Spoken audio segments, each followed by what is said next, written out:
Joining me this time around on the journey is Karla Conway, the Artistic Director and CEO at Hothouse Theatre here locally. Welcome, Karla. Thanks very much for having me. This will be fun because I don't know anything about you. And these journeys, that's the best way I find they operate. So let's start, as we always do, your heritage to the area. You've been here for a few years now in that Hothouse role. Mm-hmm. How have you landed to be here in that role? Well, I moved initially from Canberra in 2019, and I came because I got offered the job at Hothouse Theatre as the Artistic Director and CEO.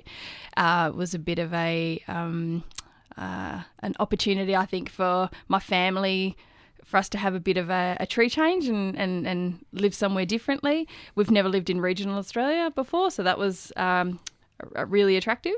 And yeah, I came mid-year, about 6 months before the pandemic. Yeah, great time to start a new job for anyone that had to do that, particularly in an industry that requires people to gather together. So let's admire the tree change for a little bit, because as somebody who's grown up in this region, I always take inspiration from others and what they admire when they get here, or what motivates them to do the tree change and how they embrace it. What are your initial thoughts, and has it been what you hoped it'd be?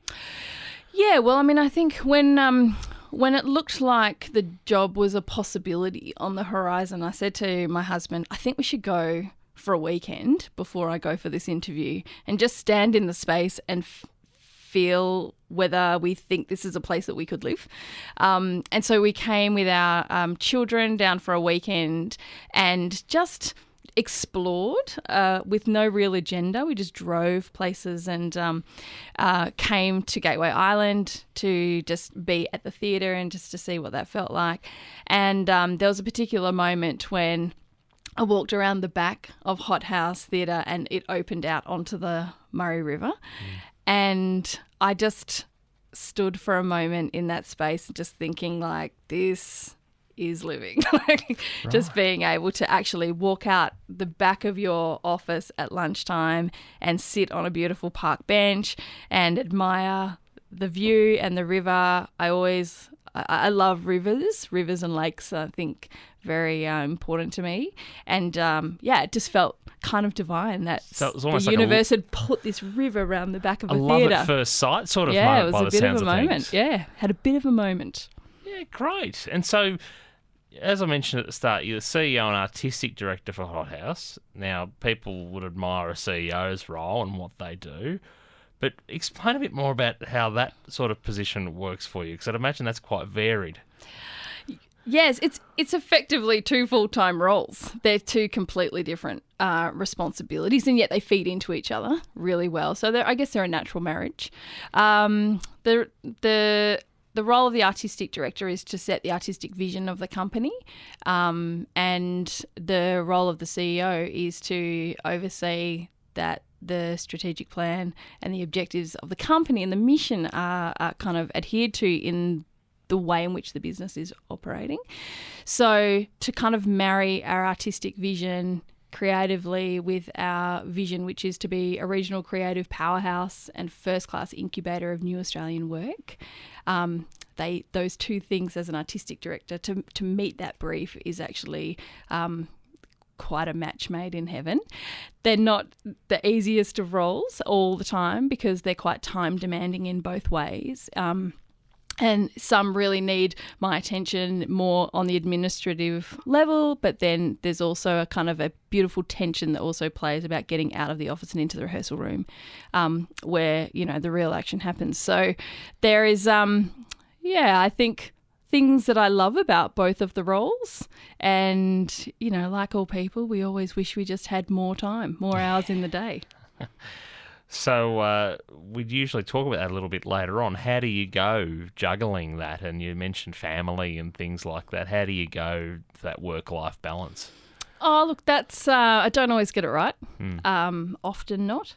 But I think, it's a bit of a vocation job for me. So you're sort of propelled by your purpose more than most other things, I think. So that's a pretty deep wellspring when you have to juggle a lot of things, that when you've got that coming behind you, it feels like you can always just keep moving. That said, sometimes you just have to put it away and be at home and be present. And I think also being able to put things away allows time for processing. And, you know, when you're trying to juggle a lot of things, sometimes you just need things to settle and then the answers will emerge for you. So trying to actually carve out that time is always a challenge, but it's a commitment. That's so true. So when you get that time away, that time that's down, being regional now, have you picked up any new hobbies or anything like that? How do you fill your time when you're not working? Yes, well, I turned 40 a couple of years ago, smack in the middle of the pandemic, and I got a kayak. So I was sick of standing on the side of the river. I wanted to be in the middle of it. And so I started to do a little bit of kayaking and I love it. It's just, my boat just burst. I had a big sort of inflatable boat. I just took it to Lake Sample on the weekend and had my first little puncture. And so now I'm getting into boat fixing and all sorts of things that I never ever thought that I would be doing. So I love spending a bit of time on the river when I can. So you're truly at one with nature. So the whole sort of tree change is evolving into being a way of life more than anything else. Trying to be. I mean, I don't get on the river every week, but when the opportunity comes, it's like dive into it. It's good. And it's nice to take the kids. I won't take the kids on the river just yet because they're little, 5 and 7. But out on the lake in Beechworth or something, and they're loving starting to like get into a bit of outdoorsy things as well. So it's nice to start introducing things in the world to them and just seeing how they respond. What do you consider to be your biggest achievement in life so far? Oh, God, that's such a terrifying question. Look, I think I've been thinking about achievement a lot, and I think the thing that I'm starting to learn is that achievements don't always equal happiness. And so I think my current biggest achievement is starting to let go of the idea of defining myself by achievements. In saying that, there are many things that I'm very proud of. Proud of my kids, they're cool, and they're growing up to be most excellent humans. But there's a group of artists. I used to be the artistic director at Canberra Youth Theatre, and there's a group of artists that came through that period of time with me that are now kind of out in the world, in the industry, making, amazing strides. And I think I take quite deep personal satisfaction from being a mentor and a guide to young artists and then seeing them exceed their own expectations. Rewarding. It's very rewarding. And is it a tough industry at the moment, like in Australia? What's the footprint like? I mean, the arts has always been a tough industry. I think it's a very competitive industry, and I think it's an industry that people don't really understand. And certainly on a political front, we have, we've had situations in the past where prime ministers have described our industry as a nice to have. And yet, I think the pandemic was a perfect moment where people realised how important the arts were in their life because, they were consuming sort of TV shows and films, and there was time for reading books and watching live theatre on streaming and listening to music and dancing in the house because there was nowhere else to go do it. Like, actually, it's so embedded in every part of our life, but then sometimes we sort of take that for granted. And so as an industry, the arts has really struggled. I think we're one of the first industries to close down, obviously, with the restrictions through COVID. You've had, at times nearly 2 years of like really disrupted connection with our community and with our audiences. We certainly have not recovered as an industry, and there is much work to go. And, like all industries, trying to actually maintain a level of investment and funding to sustain the work is hard. But on a mental health front, I think, we're seeing sort of one in 4 arts industry workers with suicidal ideation or attempts. the mental health load of being an artist and defining your identity by your practice and then not being able to practice for, 6 months, 12 months, 2 years, has really taken its toll as well. So I think it's slowly trying to climb out. I think the challenge for us is the idea of, we speak a lot about building back better. But in many ways, it feels like we've just built back. And I think we're still working on what better looks like. Yeah. The busyness of life. I'm thinking there's a sort of correlation between, because you talk about how we've just built back to where we were, there's a correlation around when we stopped, everyone enjoyed it and thought, why am I so busy? And then I think we can all say now we've managed to make ourselves busy again. And I just wonder what impact that's probably had on the arts industry even prior to the pandemic in terms of 7-day trade and the busyness of life and kids and family and 2 working parents and things like the chance to stop and appreciate a talent might be diminishing in society. I think people are spending their time differently. That's definitely true. And at the same time, I think what we've noticed is, we've had a sort of a slow growing back of the audience, and we just had Bungambrewatha last week, which was our brand new First Nations work, which is about the stories of our elders and communities, acknowledging the 50th anniversary of the Aboriginal Family Resettlement Scheme. And it was, a massive success. We had big houses for every show. The community came out in droves for that work. And I think the thing that we realise is that people are interested. They still do want to engage in that stuff, but they care about local. And I think that's one thing that we have seen, that the industry has actually turned quite hyper-local. And even sort of Sydney Festival, but because they couldn't bring anybody in to the country, had to, by necessity, do an all-Australian program. And the program was wonderful. And I think we sometimes have this idea in Australia that it's only good if it comes from somewhere else. And I think that's something that my hope is that the pandemic has really disrupted for us, is that actually we can have greatness where we live.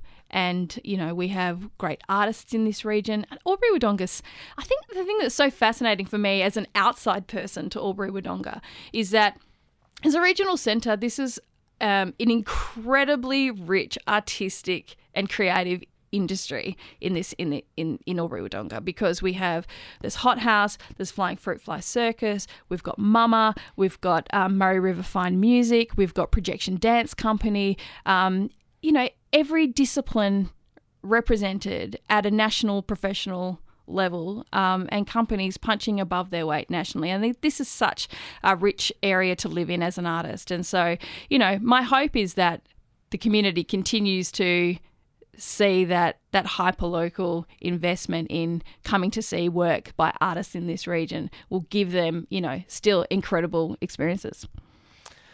And we talk about people that sort of, the whole idea of the journey is what sort of keeps you going, what inspires you. You're clearly passionate about what you do for a living, which is great. But who are people that you look up to, that you admire? I think the people I look up to and admire are not necessarily in my industry. My sister is an incredibly disciplined person.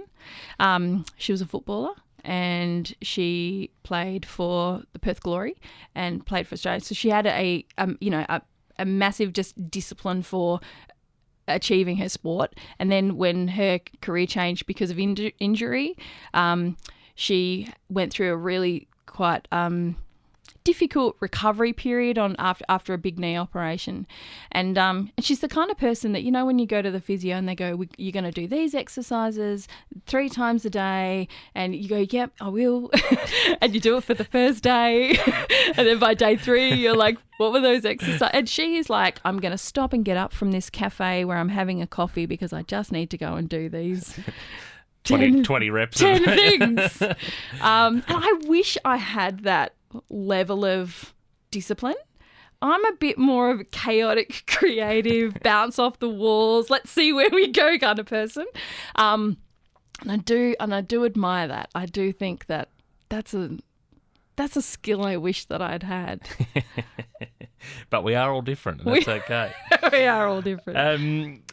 Do you have any good quotes that come to mind? Do you have any sort of mantras or anything you put on life that, you know, some advice that you might have been given, you go, you know what, that's me, I'm going to use that? Yeah, I've got a few. There's a few little things that I live by quite strongly.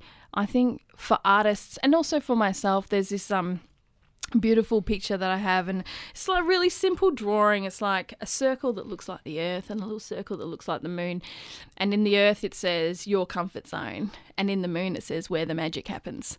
And I think that's always a really good reminder for me to sort of really push myself and push the boundaries. And I think when I'm making work or I'm choosing work that I want to make, I have learned to go for the piece that scares me the most, because that's where the learning will happen. That's where the real growth will happen.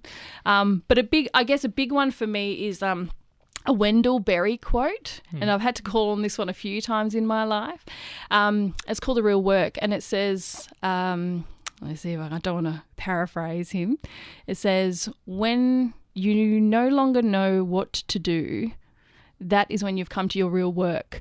And when you no longer know which way to go, then you've come to your real journey.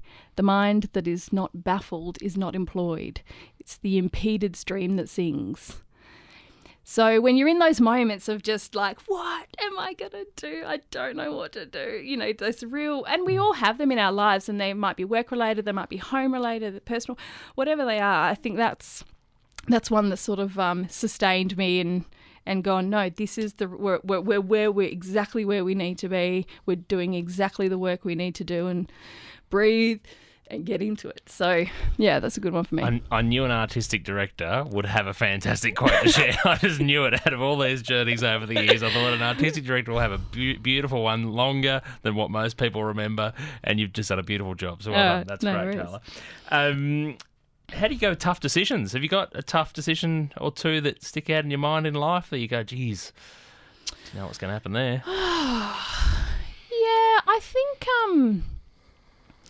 You know, for much of my teenage life, I wanted to be a lawyer. I was very fascinated by the law. I used to watch a lot of law TV shows and just really admire the big battle of the courtroom. And then I went to do a work experience when I was in year 10 at a law firm. And by the end of day one, I was like, I'm out. This is not for me at all. It was a complete,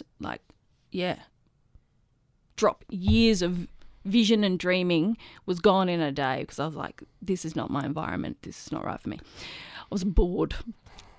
And it wasn't all the drama that you saw on the TV. It was like, yeah. And so I came home and announced to my parents that I was like, I think I'm going to do theatre. So when you've had a daughter that's been like, going to be a lawyer, I'm going to be a lawyer, I'm going to be a lawyer, and I'm like, I might throw that away and now like go for the stage. I think that was kind of terrifying for my parents, and they were not initially very supportive of that at all, as you could understand. I think there was a lot of fear. They didn't really understand the industry. It didn't feel like a very stable industry, and they're always wanting me to be independent and earn my own money and be able to make my own way in the world and not rely on other people. And so I said, well, I'm doing this, and there was many battles and arguments, and despite that, I sort of stuck to my guns.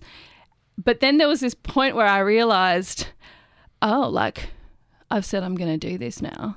Like, if I don't actually make it, then I've just vindicated everything that they've just said. And so I think to actually stick to my guns was the tough decision, because I think the easy thing would have been to go, okay, I'll go find something else. And that's, I think it was emotionally a difficult decision as a 17-year-old. I took myself off to the US. It was like I was so driven by this need to have to do it and make it. And I've just sort of realised that you're on a journey, and you sort of life shoos you in a particular direction. And that moment was so formative for me, because I've actually sort of had to build my own road. Like as a young emerging artist in Perth, there were no youth theatre companies. There was no mentoring program or funding opportunity. Like those things just didn't really exist for me when I was coming through. So I think it's sort of forged a steeliness in me to build my own path, and I've built my own sort of yellow brick road along the way. And I think so much of the work that I love to do with emerging artists is then inspiring them and kind of building them up to be able to do the same, like to feel like you can actually just forge your own. I was going to say now that makes sense what you said earlier about the youth. And you spoke about sort of a choice there. Sliding door moments is another thing I often get people to reflect on the journey. That sounds like one of them, but is there anything where you've sort of stopped and thought, what if I hadn't have done that? Or what if I took that instead? Or no. Not in that way, I think. I certainly had a quite formative moment when I was at NIDA. I actually had a teaching degree, and I taught for 5 years. I was a head of performing arts at an all-boys school in the hills in Perth, which was part of, I guess, appeasing that fear in my parents. It was like, I'll do the drama, but I'll also do the teaching, and then I'll, do my year, and then you'll blah, blah, blah. But actually, I ended up really loving it. And I taught for 5 years. And so I returned to sort of pursuing my career as an artist in my late 20s. And I had an opportunity to be the assistant director on Jerry Springer, the opera, at the Sydney Opera House, with a director that I hugely admired and who's had, a career all over the world. I was a big music theatre kid. This director had directed on the West End, and I felt like this is the light, like this is that's what I want to be. And she took me for a coffee one time during rehearsal, and I said to her, "You've got the CV that I would die for."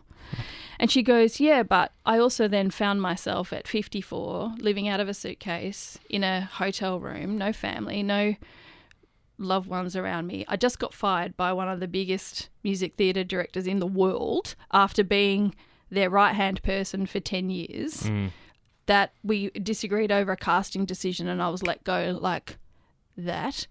And she found herself at home back in Sydney contemplating taking her own life. And I was like, that's not where I thought that was going at all.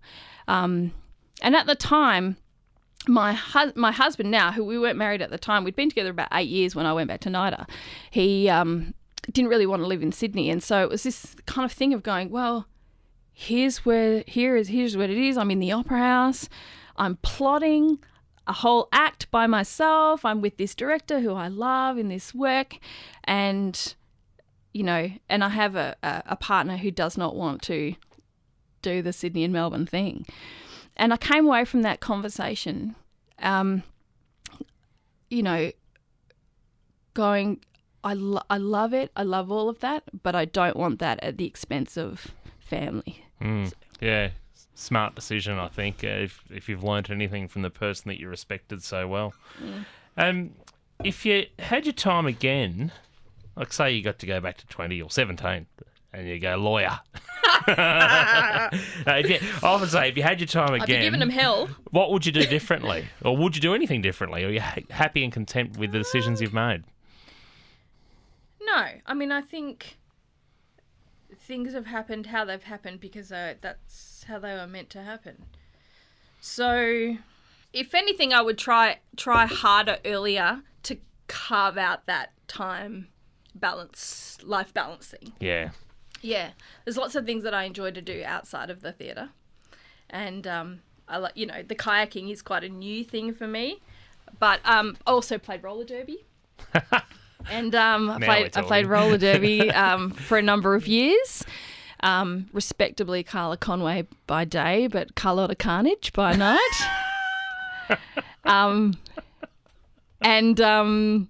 but it's a very demanding sport. And, yeah, if I had a little bit more time, I would love to, kind of get back. I started to do a little bit here, but, the theatre is a mistress, and it takes your nights and it takes your weekends. It's not a 9-to-5 job, and so sometimes that can get in the way of getting that time for yourself. So I think that's probably the one thing I would, have fought a bit harder earlier to make sure that time is precious and my own. I can't believe it's taken me over 20 minutes to find out about Karla Carnage. That's fantastic. I'm deeply competitive human. As kids, think primary school age kids, were often asked, what do you want to be when you grow up? What do you want to be? You sort of said lawyer before. Was that primary school age desire? No. I was going to be a singer. I was going to be a singer. I was going to be a star, and I was going to have albums and perform to, Wembley Stadium.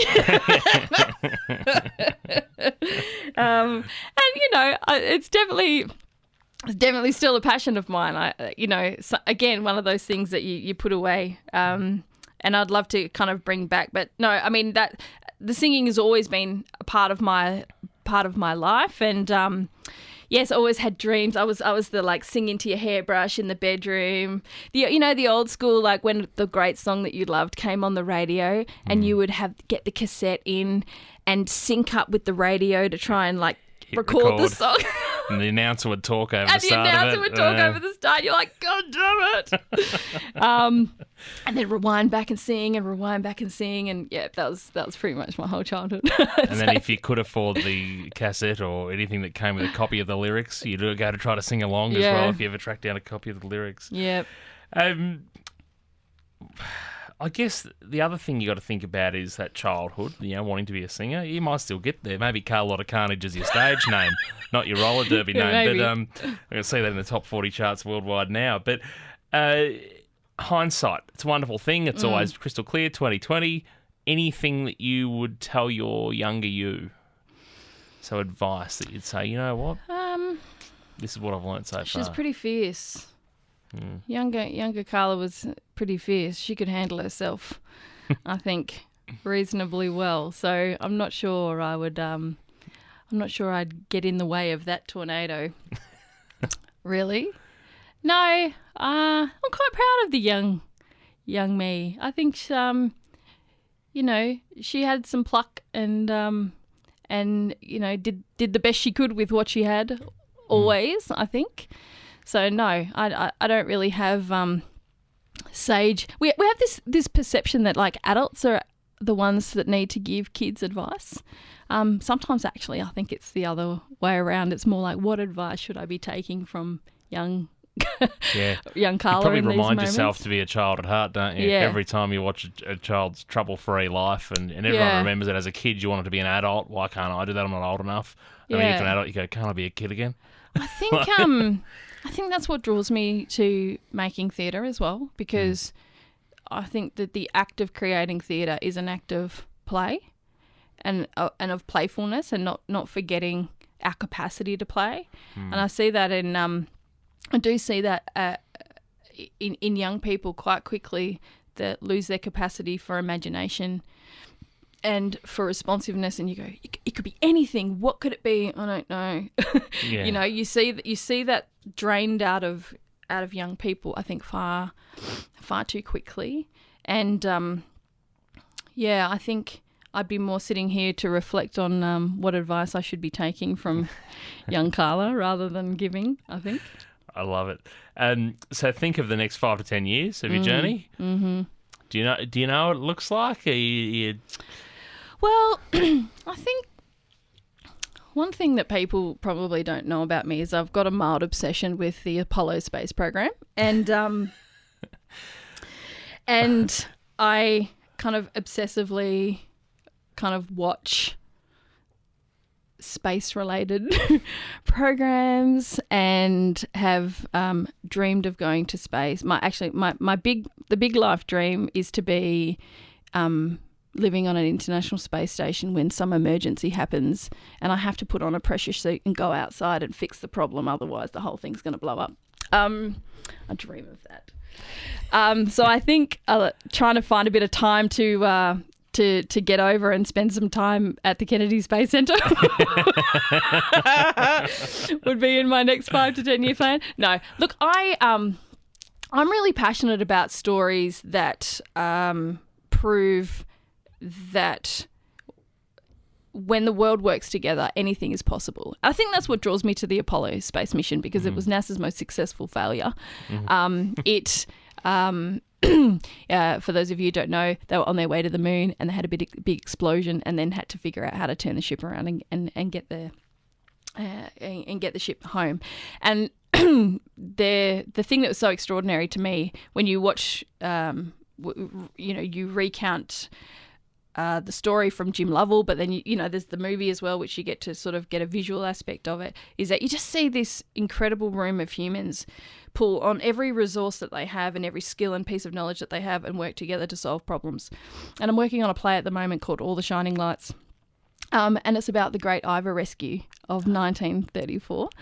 And I think the thing that captured my imagination about this story when I heard it first, when I arrived on the border, it was exactly that moment. It was like all the people of Albury Wodonga who just responded to the call and used everything that they had and all the resources, and I've got a car and I know Morse code and I can get into the power station. I'm a radio presenter. I will use everything that we have as a community to solve this great problem, which was, that this plane needed a place to land. And the people of Albury did that, and I love that. So I think for me, they're the stories that are really driving me, and they're the stories that I'm really on the hunt for, because I think we've got so many global problems that we're experiencing.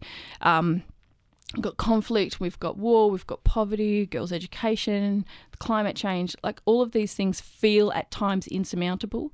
But I think what these stories, like the Apollo mission or what the Ivor Rescue teaches us, is that like we actually can solve all these problems if we just pull on all of our resources and put our rubbish aside and work together. So they're the things that I think it's become clearer to me that's the work that I want to be really pursuing. That's fantastic. Let's start towards wrap up with a couple of fun little short ones, right. and these always get a varied response. So, oldie but a goodie, able to invite 3 people to dinner, alive or dead, of your choice. Who would you have at the dinner table with you? Heston to cook. Bring a bit of Wonka magic to the table. I'd love to sit down with my grandparents, my nanny and granddad Conway, who both passed away when I was quite young. So I'd love to have a few drinks with them.